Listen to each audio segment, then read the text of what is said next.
علیکم، کتابوں کی دنیا میں خوش آمدید۔ نمرہ احمد کے ناول جنت کے پتے کی قسط نمبر 11 آپ کے پیش خدمت ہے۔ حیا نے موبائل کی روشنی ادھر ادھر کی۔ اس چھوٹے سے دڑبے میں ہر طرف لڑکیاں تھیں، ایک دوسرے کے اوپر گری ہوئی، بے ہوش بے سدھ۔ کسی کے چہرے پہ نیل تھے، کسی کے بازوؤں پر خراشیں۔ خون کی بو اور سر میں اٹھتے ہوئے شدید درد سے اس کا جی متلانے لگا۔ اسے محسوس ہوا کہ وہ بے ہوش ہو جائے گی۔ اپنے ناکارہ فون کو کھلے کلچ میں ڈالتے ہوئے اس کی نگاہ اندر پڑے کارڈ پہ پڑی۔ اس نے جلدی سے وہ کارڈ نکالا۔ یہ وہی کالنگ کارڈ تھا جو اس نے ابوظہبی میں خریدا تھا، جو اب بیکار تھا۔ اس نے یوں ہی انگلیوں سے ٹٹولا تو ایک مڑا ہوا سا کارڈ اس کے ہاتھ میں آیا۔ کارڈ کو سیدھا کر کے موبائل کی روشنی میں پڑا شیخ عثمان شبیر۔ نیچے ترکی کے 3 نمبرز لکھے تھے، آفس، گھر اور موبائل۔ اسے پوری ملاقات یاد آ گئی، لیکن ایکسٹینشن یاد نہیں آ رہی تھی۔ کوئی تاریخ تھی، کوئی نشان، کوئی مشہور واقعہ۔ اس نے آنکھیں بند کر کے یاد کرنے کی کوشش کی۔ 30 سیکنڈ کی یہ کال وہ ضائع نہیں کرنا چاہتی تھی۔ اگر ایکسٹینشن یاد آ جاتی تو فون ڈائریکٹ عثمان شبیر خود اٹھاتے۔ پھر بھی اس نے فون کرنے کا فیصلہ کیا۔ ڈوبتے دل کے ساتھ گھر کا نمبر ملایا۔ دوسری جانب گھنٹی جا رہی تھی۔ کسی نے فون اٹھا کر کہا، السلام علیکم۔ کون؟ عثمان انکل؟ جی نہیں، میں ان کا بیٹا سفیر۔ میں حیا بول رہی ہوں، حیا سلیمان۔ میں عثمان انکل کے ساتھ آئی تھی، Etihad airlines, Sabanci university, exchange student. اس کے پاس اتنا کم وقت تھا کہ وہ تعارف میں ضائع نہیں کروا سکتی تھی۔ اس لڑکے نے پوچھا، کیا ہوا آپ کو؟ آپ ٹھیک تو ہیں؟ نہیں، میں ٹھیک نہیں، مجھے انہوں نے اغوا کر لیا ہے۔ یہاں پر کوئی کمرہ ہے، میں اس میں بند ہوں۔ یہاں 6-7 لڑکیاں اور بھی ہیں۔ پلیز کسی سے کہیں میری مدد کرے۔ 1 منٹ، مجھے بتائیں آپ کس جگہ پر ہیں؟ کوئی آئیڈیا ہے آپ کو؟ کسی کھڑکی وغیرہ سے باہر دیکھ سکتی ہیں؟ ہاں، یہاں باہر سمندر ہے، مجھے ایک فیری نظر آ رہا ہے، ادھر پل ہے، شاید باسفورس برج۔ نہیں، یہ تو ایک دم رابطہ کٹ گیا۔ فون بند ہو چکا تھا۔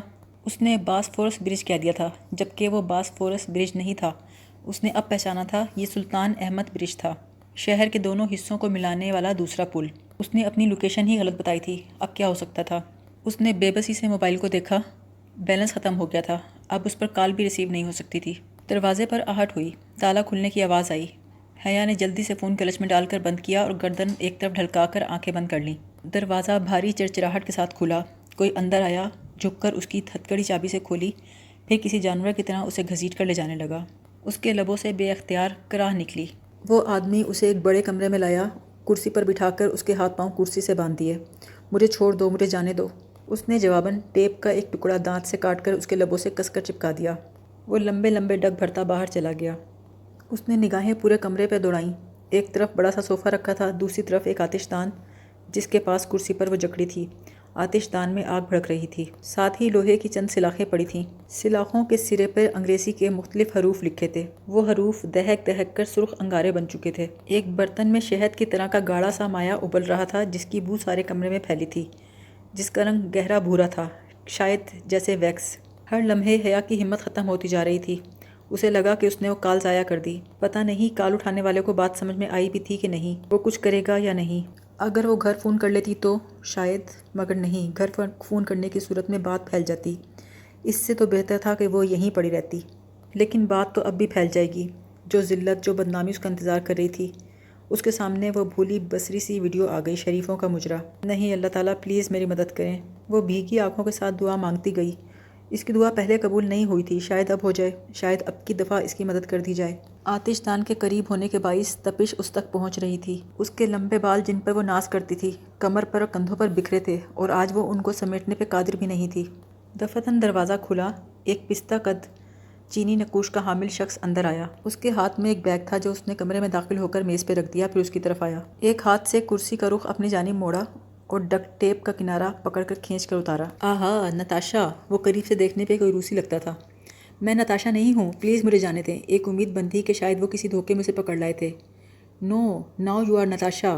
English, English, all right, all right. وہ انگیٹھی کی طرف بڑھ گیا۔ پلیز مجھے جانے دو۔ او، پور country, tourist girl, poor people. نہیں، میرا باپ بہت امیر آدمی ہے، وہ تمہیں تاوان کی بہت بڑی رقم دے گا۔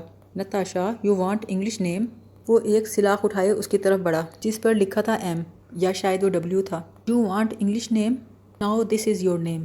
نہیں نہیں، وہ گردن دائیں بائیں زور سے ہلاتی چلانے لگی۔ وہ اسے گرم سلاخ سے داغنے لگا تھا۔ دہکتی ہوئی سلاخ کو وہ حیا کے بازو کے قریب، جہاں فراق کی آستین ختم ہوتی تھی، لے گیا۔ اس کے بازو کے اوپر رکھ کر زور سے دبایا۔ اس کے حلق سے دل خراش چیخیں نکلیں، مگر وہ اسی طرح زور دے کر سلاخ دبائے کھڑا رہا۔ اندر سے ماس جلنے لگا۔ وہ روح میں اتر جانے والی، زخمی کر دینے والی بدترین جلن تھی۔ وہ چیخ رہی تھی، رو رہی تھی، چند لمحے بعد اس نے سلاخ ہٹا لی، واپس پلٹ کر سلاخ ایک طرف رکھی اور دوسری سلاخ اٹھائی جس پر HO لکھا تھا۔ نہیں، تمہیں خدا کا واسطہ نہیں۔ رسیوں نے اسے اتنی مضبوطی سے جکڑ رکھا تھا کہ وہ ہل بھی نہیں سکتی تھی۔ روسی آگے بڑھا، داغے گئے حرف تلے سلاخ گاڑ دی۔ دہکتے انگارے جیسی سلاخ اس کی کھال کو گوشت کو جلاتی ہوئی اندر تک چلی گئی تھی۔ چند لمحوں بعد اس نے سلاخ ہٹائی تو حیا کی گردن بے دم سی ہو کر ایک جانب لڑک گئی۔ اب اس میں رونے اور چلانے کی سکت بھی باقی نہ رہی تھی۔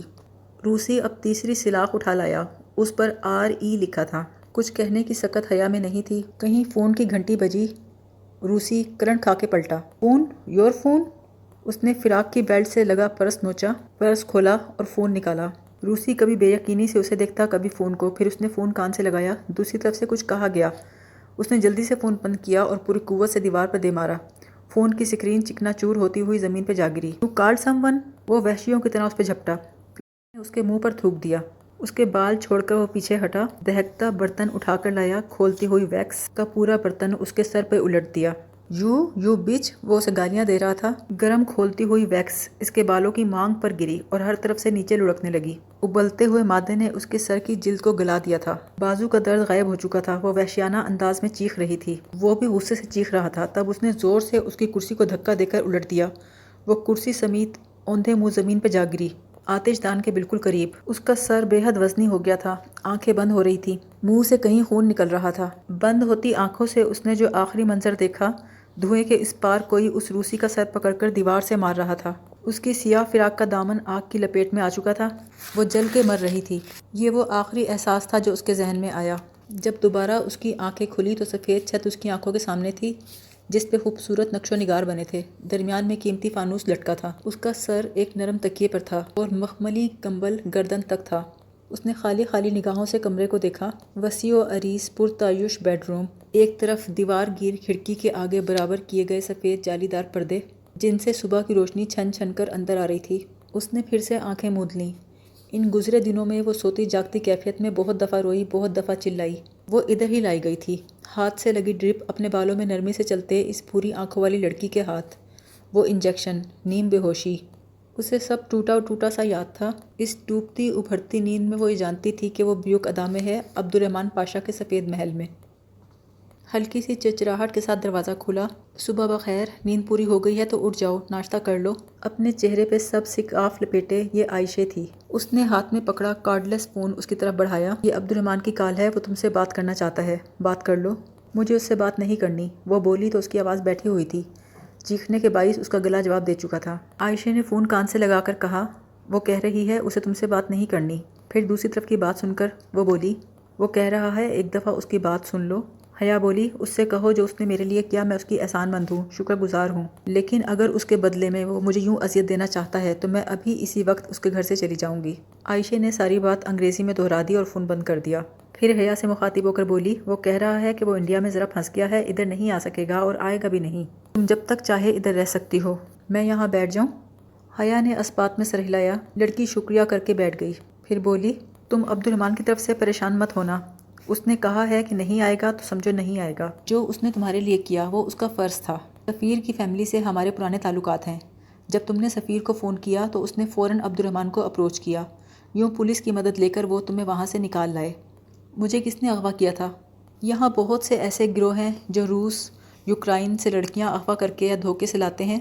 اس کے علاوہ ٹورسٹ لڑکیوں کو جن کا تعلق کسی غریب ملک سے ہو، جن کے گھر والے ترکی آ کر زیادہ دیر کیس کا تعاقب نہ کر سکیں، ان کو بھی اغوا کر لیتے ہیں۔ ایک دفعہ ان کے پاس پہنچنے کے بعد سب لڑکیاں نتاشا بن جاتی ہیں۔ یہ ان نتاشاؤں کو آگے بیچ دیتے ہیں، ان سے وائٹ سلیوری کروائی جاتی ہے۔ حیا نے تکلیف سے آنکھیں موند لی۔ اسے یاد آیا، ترکی میں کام کرنے والی روسی کال گرل کو کہتے ہیں۔ تم چھوڑو یہ سب، اپنے گھر فون کر لو۔ 2 دن ہو گئے ہیں، تمہیں انہیں اپنی خیریت کی اطلاع دینی چاہیے۔ میں اور بہارے جنگل تک جا رہے ہیں، تم چلو گی؟ اس نے نفی میں سر ہلا دیا۔ چلو جیسے تمہاری خوشی، آج نہیں تو کل ہمارے ساتھ چلنا، اور ناشتہ کر لو، مہمان بھوکا رہے تو میزبان کا دل بہت دکھتا ہے۔ اس کے جانے کے بعد حیا نے کمبل اتارا اور پاؤں نیچے رکھے۔ کمر میں درد کی لہر اٹھی۔ کرسی سمیت گرنے سے اس کے کندھوں، کمر اور گھٹنوں پہ بہت چوٹیں آئی تھیں۔ سامنے لگے قدادم آئینے میں اس نے اپنا عکس دیکھا۔ اس کی آنکھوں پہ ورم تھا اور نیچے ہلکے، ایک آنکھ کے نیچے گہرا نیل بھی تھا۔ ہونٹ کا دایاں کنارہ سوجا ہوا اور کٹا ہوا تھا۔ اس نے انگلیاں اپنے بالوں پہ پھیریں۔ وہ ویسے ہی تھے، اتنے ہی لمبے، مگر ان میں ریشمی پن نہیں رہا تھا۔ جانے کیسے عائشہ نے ویکس اتاری تھی، اس دوران کتنے بال ٹوٹے وہ نہیں جانتی تھی۔ ویکس دھل گئی تھی، مگر جو تکلیف اس نے سہی تھی وہ ایسے نہیں دھل سکتی تھی۔ پولیس یا پاشا کے بندے جو اس وقت دروازہ توڑ کر اندر آئے تھے، انہوں نے اس کی فراق کے دامن کو آگ پکڑتے ہی بجھا دیا تھا، مگر جتنا وہ روسی اسے جلا چکا تھا اس کی تکلیف باقی تھی۔ اس نے آستین کندھے تک اوپر اٹھائی، بازو کے اوپری حصے پر اوپر سے نیچے سیاہ راکھ کی طرح لکھے 3 حروف ویسے ہی تھے، WHO۔ آخری سلاخ داغنے سے رہ گئی تھی جس پر لکھا تھا RE۔ سبانجی جانے کا اس کا دل نہیں چاہتا تھا، نہ ہی گھر کال کرنے کا۔ اس نے سوچا اس رات پھپھو اس کا انتظار کر رہی تھی کہ نہ آنے پر انہوں نے ہر جگہ پتہ کیا ہوگا۔ اب تک پاکستان میں یہ بات پہنچ گئی ہوگی۔ کیا اب وہ کبھی واپس جا سکے گی، عزت سے جی سکے گی، کسی کو منہ دکھا سکے گی؟ کیا اس کے ابا اپنے خاندان والوں کا سامنا کر سکیں گے؟ کون اس کی دہائی سنے گا؟ وہ بھاگی نہیں تھی بلکہ اغوا ہوئی تھی۔ خاندان کے لوگ اغوا ہونے والی لڑکی اور بھاگنے والی لڑکی میں کوئی فرق نہیں سمجھتے تھے۔ وہ کمرے کا دروازہ کھول کر باہر آئی۔ لکڑی کے فرش کی چمکتی راہداری سنسان پڑی تھی۔ وہ ننگے پاؤں چلتی آگے گئی۔ راہداری کے سرے پہ ایک کمرے کا دروازہ نیم ہوا تھا جس کے آگے راہداری ختم ہوتی تھی۔ وہاں ایک گول چکر کھاتا لکڑی کا زینہ تھا جو نیچے لیونگ روم سے شروع ہو کر بالائی منزل کی راہداری جہاں وہ کھڑی تھی وہاں سے ہوتا ہوا تیسری منزل تک جاتا تھا۔ اس نے گردن اٹھا کر اس بلند و بالا سفید محل کو دیکھا۔ اگر کبھی اس محل سے بھاگنا ہو تو سارے چور راستے معلوم ہونے چاہیے۔ سامنے موجود کمرے کا دروازہ اس نے پورا کھول دیا۔ یہ ایک چھوٹا سا اسٹڈی روم تھا۔ یہاں بہت سے بک شیلف تھے جن میں قیمتی کتابیں رکھی تھیں۔ اس اسٹڈی کی دیواروں پہ جا بجا بڑے بڑے فوٹو فریم نصب تھے۔ وہ ایک ٹرانس کسی کیفیت میں دیکھے گئی، سب تصاویر اس کی تھیں۔ کب لی گئیں، کیسے لی گئیں وہ نہیں جانتی تھی۔ داور بھائی کی مہندی والے روز اپنے گیٹ سے نکلتے ہوئے ہاتھ سے لہنگا ذرا سا اٹھائے دوسرے ہاتھ سے آنکھ کا کنارہ صاف کرتے ہوئے، اور ایسی ہی بہت سی تصویریں۔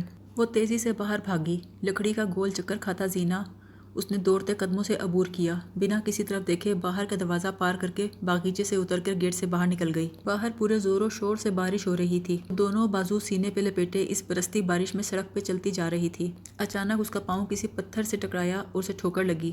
وہ گھٹنوں کے بل پتھریلی زمین پہ گری، اس کی دونوں ہتھیلیاں چھل گئیں۔ اس کے کمر میں درد کی شدید لہریں اٹھ رہی تھیں۔ کسی معمول کی طرح چلتی ہوئی وہ واپس اسی سفید محل تک آ گئی۔ لیونگ روم میں عائشہ گل بیٹھی تھی۔ جاتے ہوئے حیا نے اس کو نہیں دیکھا تھا۔ عائشہ نے بلایا، آؤ بیٹھو۔ حیا مکانکی انداز میں چلتی ہوئی آئی اور صوفے کے دوسرے کنارے پہ ٹک گئی۔ اپنے گھر فون کر لو، وہ لوگ پریشان ہو رہے ہوں گے۔ مجھے ڈر لگتا ہے، میں سب کو کیسے فیس کروں گی؟ جس اللہ نے تمہاری پہلے مدد کی ہے وہ اب بھی کرے گا۔ 3 دن ہو گئے ہیں، اب تک تو سب کو پتہ چل گیا ہوگا۔ جب تمہارا قصور ہی نہیں ہے تو ڈرو بھی مت۔ عائشہ نے کارڈ لیس اس کی طرف بڑھایا۔ یہ لو، ایک دفعہ کوشش تو کرو۔ اس نے کارڈ لیس ہاتھ میں لے کے وال کلاک کو دیکھا۔ یہاں آدھی رات تھی تو وہاں 9 یا 10 بج رہے ہوں گے۔ گھر کا نمبر اسے زبانی یاد تھا۔ فاطمہ بیگم نے اٹھا کر ہیلو کہا۔ ہیلو اماں، میں حیا، کیسی ہیں آپ؟ میں ٹھیک ہوں، سوری بیٹا میں تمہیں اتنے دن سے فون نہیں کر سکی۔ اصل میں مہوش کی دعوتیں چل رہی ہیں نا آج کل پوری فیملی میں، کبھی ادھر تو کبھی ادھر، اتنی مصروف رہی کہ تمہیں فون ہی کرنا رہ جاتا ہے۔ ابا کدھر ہیں؟ حیا سے بولا بھی نہیں جا رہا تھا۔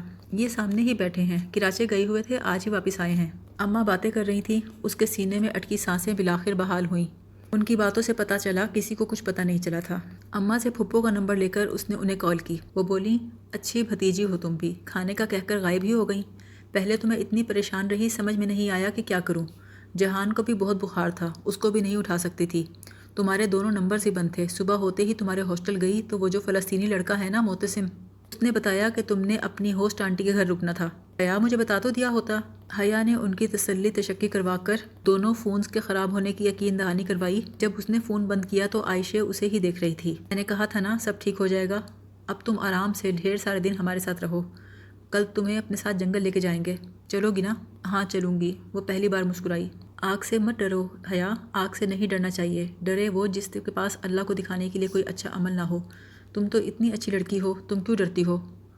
میں اچھی لڑکی نہیں ہوں، عائشہ بولی۔ کوئی لڑکی بری نہیں ہوتی، بس اس سے کبھی کچھ برا ہو جاتا ہے۔ تم سے بھی بہت کچھ اچھا بھی ہوتا ہے۔ تم نے ایک امیر اور طاقتور شخص کے لیے اپنے شوہر کو نہیں چھوڑا، تم نے وفا نبھائی ہے، اس سے بڑی اچھائی اور کیا ہوگی؟ میری دنیا تمہاری دنیا سے مختلف ہے عائشہ۔ چلو پھر کچھ دن میری دنیا میں رہو اور مجھے بتانا کہ امید اور انجام کے اعتبار سے کس کی دنیا اچھی ہے۔ تم کون ہو عائشہ؟ میرا مطلب ہے تمہارا۔ میں اس گھر کی مالکن ہوں، بہارے میری بہن ہے اور آنے میری دادی کی سگی بہن ہے۔ آنے کون؟ عبدالرحمن پاشا کی ماں؟ ہاں، ہم ان کو آنے کہتے ہیں، دادی نہیں کہتے۔ تو عبدالرحمن پاشا تمہارا چچا ہے؟ نہیں، چچا تو باپ کا سگا بھائی ہوتا ہے، وہ میری دادی کی بہن کا بیٹا ہے، اس لیے میرا اس سے کوئی سگا رشتہ نہیں۔ اگلی صبح اس نے عائشہ کا لایا ہوا لباس زیب تن کیا، لکڑی کے زینے سے اترتی ہوئی عائشہ کے کمرے کی طرف آئی۔ عائشہ باہر جانے کے لیے تیار تھی اور بہارے کو جگا رہی تھی۔ بہارے گل اب اٹھ جاؤ، بس 5 منٹ اور عائشہ گل، ہماری امت کے صبح کے کاموں میں برکت ہے۔